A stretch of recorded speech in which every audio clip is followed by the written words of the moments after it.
Oi, eu sou o Gustavo Cunha e antes de qualquer coisa, velho, eu queria aproveitar para desejar para você um Feliz Natal, que você tenha uma noite muito abençoada e aproveite muito as pessoas que estão aí ao seu lado, ao seu redor, seja a sua família, os seus amigos ou até mesmo seus colegas de trabalho que estão aí com você na roubada na noite de Natal. Aí no ano novo eu volto para desejar, né, propriamente um ano cheio de felicidades e realizações e vida longa e próspera. Muito bem, o Mandaloriano, episódio 7. A Bebê Yoda, sua coisinha verde, adorável e traiçoeira. Nós chegamos ao penúltimo episódio dessa temporada, com o episódio que é dividido em duas partes, né? E que traz de volta todos os personagens que foram destaques ali durante toda essa última temporada. Alguns conseguiram sobreviver até o final desse episódio e outros, como o nosso adorado Quill, infelizmente saíram da vida para entrar na história e se tornaram um com a força.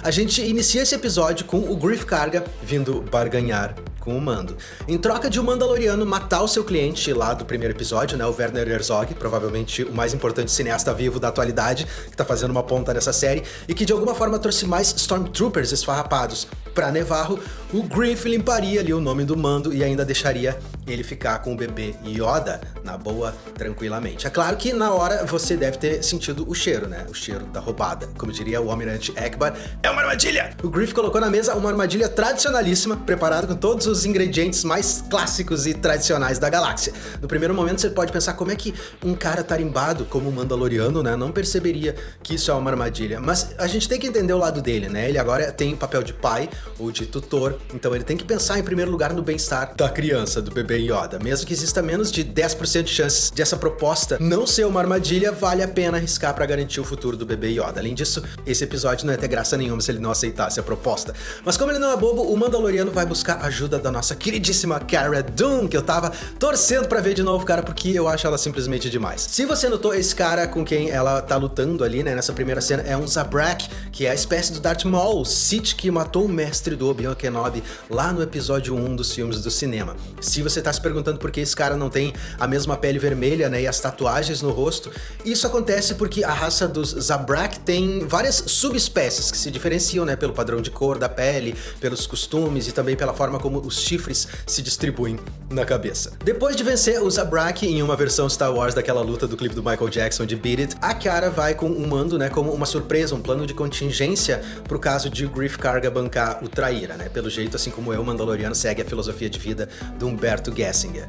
Fé cega e pé atrás. Muito bem, vamos começar com as referências, cara. Quando o Mandaloriano pede pra Cara escolher, né, as armas da preferência dela, a moça escolhe um detonador térmico igualzinho àquele que a princesa Leia usou em O Retorno de Jedi, enquanto ela tava disfarçada de Boushh, um caçador de recompensas, né, ali no castelo do Jabba the Hutt, pra tentar salvar o Han Solo que tava preso em Carbonita. Como o bebê Yoda é um bicho mais metido que piolho em costura, ele escuta a conversa da Cara com o Mando, e é justamente aí que acontece uma coisa interessante, velho. Logo depois de escutar que o Mandaloriano vai se colocar em risco por conta dele, o bebê Yoda resolve assumir o controle da Razor no que parece ser uma tentativa de mudar de rota. A gente nunca viu ele tomando uma atitude como essa, né? Olha que demais, cara. Apesar de tecnicamente ainda ser uma criança, nós todos sabemos que o bebê Yoda parece entender muito mais das coisas que acontecem ao redor dele do que ele deixa transparecer, né? Mas nessa cena nós descobrimos que ele entende muito mais do que a gente imaginava. Sendo assim, talvez ele não queira que o Mandaloriano coloque a sua vida em risco por ele. É por isso que ele pegou aquele manche daquele jeito, tentou de tudo quanto foi forma mudar o trajeto da nave. Mas, um pouco antes disso, o Mandaloriano já tinha colocado a nave no piloto automático, né? Ela não ia sair do curso de jeito nenhum. Provavelmente ele tentou desviar a nave de uma forma mais sutil no primeiro momento e como ela não respondeu, ele começou a brigar com ela. E o Mandaloriano é forçado a pedir a ajuda do Quill, que reprogramou aquele droid G11 lá do primeiro episódio, lembra? O que é demais nesse caso é o fato de que esse tipo de droid, a série IG, é um robô desenhado inicialmente como soldado, velho. Eles eram mantidos pelo clã bancário intergaláctico, assim como a Federação de Comércio tinha aqueles outros droids nos filmes 1 e 2, né? E a partir desse modelo, 5 droids foram customizados por baixo dos panos, mas eles se ativaram antes do tempo com uma programação errada, mataram os seus programadores e fugiram, velho, cada um para um lado da galáxia. Alguns desses droids se tornaram caçadores de recompensas, como o IG-88, que a gente viu pela primeira vez em O Império Contra-Ataca, e esse cara aí também, o IG-11. Então ver um desses droids agindo como um droid de protocolo não é uma coisa que se vê todos os dias, né? Agora, cá entre nós, velho. Me diz que olhando essas imagens do Quill ensinando o robô a se movimentar, você não lembrou imediatamente daquelas imagens que a gente vê dos testes da Boston Dynamics com aqueles robôs que eles estão criando. A Boston Dynamics é a versão no mundo real da Skynet de O Exterminador do Futuro, cara. Quando as inteligências artificiais atingirem a consciência, como Stephen Hawking e o Ray Kurzweil previram, são aqueles robôs lá da Boston Dynamics que elas vão usar pra acabar com todos nós, cara. Eles vão ser os novos Cylonians. E tenho dito. Enfim, mais um droid ali na vida do Mandaloriano, o cara que odeia droids. Me diz que não foi sensacional aquele momento, velho, em que o bebê Yoda usa a força pra tentar sufocar a Cara no momento em que ele imaginou que a moça tava machucando o seu tutor. Eu achei isso muito fantástico, velho, porque isso é muito real, né? Se uma criança tivesse o poder de sufocar alguém que estivesse machucando os pais dela, ela com certeza faria isso sem pensar duas vezes, sem nenhum remorso. E como uma criança, o bebê Yoda também precisa ser ensinado a controlar os seus impulsos, né? Ele pode até ter uma natureza boa, benevolente, mas com certeza ele tem instintos de preservação. Aliás, no episódio passado, quando aquele droid, o Zero, apontou a arma pra ele, provavelmente por instinto, o bebê Yoda tentou fazer exatamente o que ele fez nesse episódio aqui com a Cara. Mas é claro que um droid não tem traqueia, né, pra ser pressionada pelo poder da força, então talvez o bebê Yoda não entenda muito bem, né, como a força age com seres não orgânicos, e é por isso que, num primeiro momento, o que ele tentou fazer não adiantou com o droid Zero. Mas o que é ainda mais interessante nessa sequência é que nem mesmo a Cara Dune, que trabalhava pra rebelião, conseguiu identificar que aquilo era a força sendo usada. Lembre-se de que nessa época, 5 anos depois dos eventos de O Retorno de Jedi, os Cavaleiros Jedi já tinham sido extintos há muito tempo, né? As pessoas comuns, como Han Solo, por exemplo, mal tinham escutado as lendas a respeito desse poder místico, e aqueles que conheciam as histórias achavam que elas não passavam de lendas, porque os próprios Jedi passaram a ser considerados lendas, né? Contos de fadas. No entanto, o Quill diz que ouviu rumores sobre esse tipo de poder quando ele trabalhava por Império. Provavelmente ele escutou isso dos outros Ugnaught que trabalhavam lá na Cidade das Nuvens em Império Contra-Ataca, lembra deles? Que viram em primeira mão uma demonstração da força em ação quando Luke Skywalker e Darth Vader apareceram por lá. Quem sabe o próprio Quill não fosse um daqueles Ugnaught que apareceram no filme. E é nesse momento em que a Cara Dune finalmente joga na cara do Quill que ela não gosta do fato de ele ter servido ao Império, e a coisa realmente fica um pouco tensa, né, com a chegada do IG-11. Confesso pra você que eu achei uma pena que Fandango não tivesse começado ali mesmo, ia ser uma peleia bonita demais de se ver. Mas, coitado do Quill, né, velho? O cara foi um escravo pelo espaço de tempo equivalente a 3 vidas humanas, o que deve dar mais ou menos uns, sei lá, uns 250 anos, ou seja, ele já era escravo de outra pessoa antes de ser vendido pro Império. Quando Anakin Skywalker era apenas um menino ali pilotando nas corridas de Pod Racer, o cara já era um escravo, velho. O Quill já tava nessa vida de escravidão há pelo menos 2 vidas humanas. Quando os heróis finalmente chegam em Nevarro e são recebidos pelo Greef Karga, você chegou a notar que o Greef ainda tá com aquele mesmo colete com um furo do tiro que ele levou do Mandaloriano nos primeiros episódios. Ou o dinheiro tá muito curto, né, pro Greef comprar outro colete, ou ele colocou aquele colete de propósito, aquele safado, naquele dia de manhã, pra tentar deixar o Mandaloriano com remorso. Mais uma vez, a fotografia desse episódio tá fantástica, né, assim como já se tornou usual nessa série, mostrando como o Nevarro é um lugar árido, aliás, como uma boa parte, né, dos planetas da orla exterior, mas ele também esconde seus perigos e o grupo é atacado no meio da noite por um bando de criaturas aladas em busca de um bom e saboroso jantar. Os caras não têm nenhum kit médico sobressalente, mas também quem precisa disso quando se tem um bebê Yoda totalmente overpower no que diz respeito ao uso da força, né? Esse poder de cura dos usuários da força nunca apareceu em nenhum dos filmes anteriores do cinema, mas já apareceu mais de uma vez no universo estendido, né? De quadrinhos, livros e animações. Então, pra você que estranhou isso, ele não chega a ser uma grande novidade, né? Uma invenção dessa série.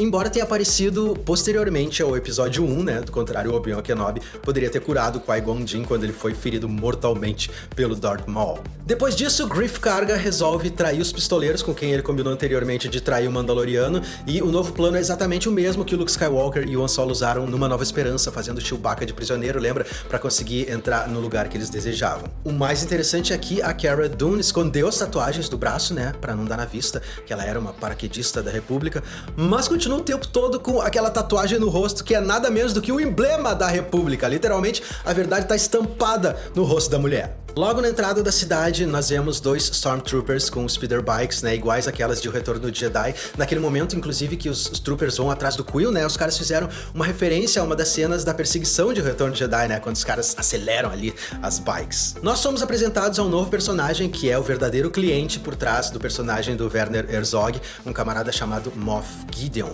Se você prestou atenção, cara, você também deve ter notado que os caras fizeram o figurino dele lembrando um pouquinho o figurino do Darth Vader, né? Isso é bem interessante porque é bem raro a gente ver um oficial do Império usando capa. Vai dizer, só faltou o elmo ali pra ele se tornar um cosplay inspirado no pai do Luke. E qual não é a nossa surpresa quando, a mando do Moff Gideon, o Werner Herzog, os soldados esfarrapados dele e até mesmo, coitado do droid que tava atendendo no bar, são mortos por Dead Troopers. Lembra que a gente conheceu os Dead Troopers em Rogue One? Eles eram os guardas que andavam acompanhando ali o personagem do Ben Mendelsohn, o comandante Krennic. Dá pra dizer que eles são uma espécie de BOP do Império. Ao contrário dos Stormtroopers, eles realmente têm uma mira decente. E não apenas isso, cara. Os Dead Troopers têm treinamento especial para combate corpo a corpo, manejo de armas pesadas, operações de infiltração nas quais eles escondem completamente os seus rastros, não deixando nenhuma evidência das suas missões, e também são treinados em táticas de guerrilha. Sendo assim, ver esses caras aparecendo significa que não vai ser nem um pouco fácil escapar com vida. E é justamente nesse momento que nós nos lembramos daquele detonador térmico que a Cara Dune pegou na nave do Mandaloriano.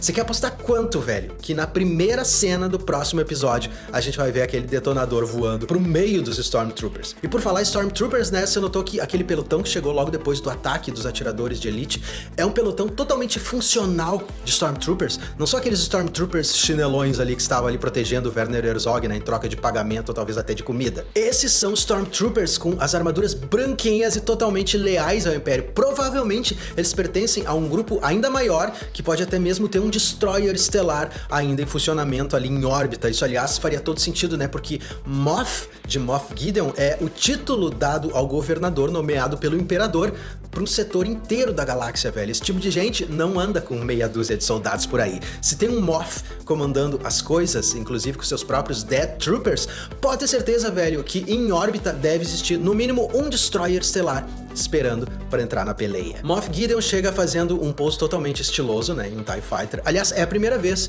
que eu vejo um TIE Fighter dobrando as asas, né, cara? Eu não me lembro de ter visto uma nave dessa fazendo isso em algum outro momento. Se você já viu, deixa aqui nos comentários para eu ficar sabendo, certo? Enfim, Moff Gideon chega e diz que a criança significa muito mais para ele do que os heróis podem imaginar.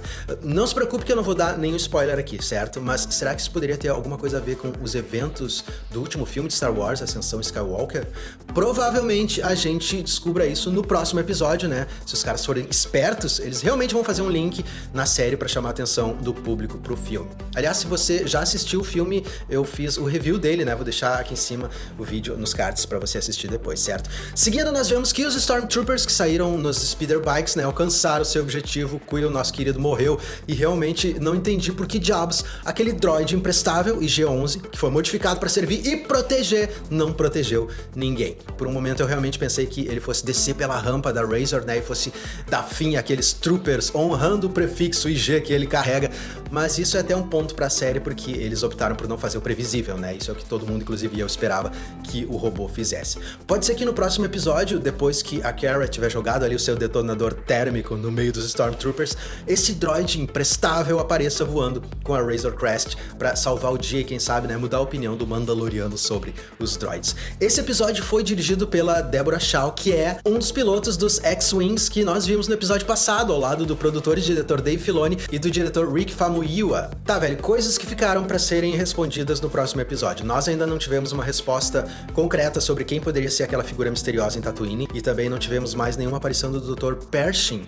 Lembra? Aquele cientista que tava ali usando o uniforme com o símbolo dos Camino no ombro, os maiores clonadores do universo. Nevarro, o lugar onde eles estão agora, nesse momento, né, também é o lar do clã de Mandalorianos, do Mando. Eu não acredito que eles possam aparecer de surpresa, como eles fizeram naquele outro episódio, porque os roteiristas realmente não iam repetir essa jogada, mas talvez eles possam aparecer em algum momento do próximo episódio e o Mando finalmente consiga sua jaqueta tão sonhada, né, a jaqueta propulsora que ele sempre quis. Ah, gafanhoto, na próxima sexta é o último episódio dessa temporada, eu estarei aguardando ansiosamente por ele. Então não esquece de se inscrever aqui no canal, também não esquece de mandar esse vídeo pelo WhatsApp para todos os seus amigos, para ajudar a aumentar a nossa família. Eu queria também convidar você para se inscrever no meu Instagram para conhecer um pouco mais sobre a minha vida como vocalista de uma banda de eventos. Cara, uma vez mais, muito obrigado e até a próxima!